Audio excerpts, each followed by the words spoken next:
مروحيات مكافحة الحرائق هي طائرات هليكوبتر متخصصة تستخدم لإخماد حرائق الغابات والمباني، وتعتمد على حمل المياه باستخدام دلاء أو خزانات داخلية لإسقاطها بدقة، وتتميز بقدرتها على العمل في المناطق الصعبة وتنسيقها مع الفرق الأرضية، مع وجود تقنيات حديثة مثل التصوير الحراري لزيادة الكفاءة.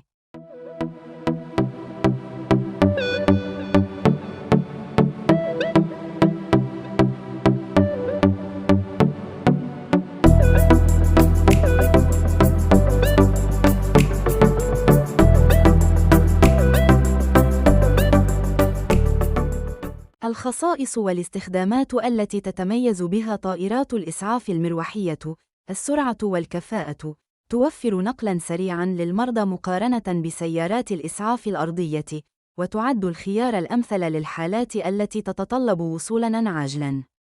الوصول إلى المناطق النائية، قادرة على الوصول إلى الأماكن التي يصعب الوصول إليها بالشاحنات أو سيارات الإسعاف، مثل مواقع الحوادث الجبلية أو المناطق الريفية.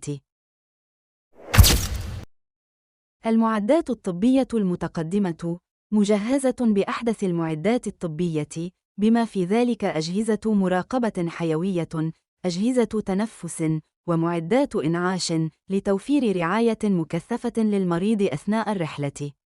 الهبوط المباشر، تمكن من الهبوط مباشرة في المستشفيات، مما يقلل الوقت اللازم لنقل المريض وتلقي الرعاية.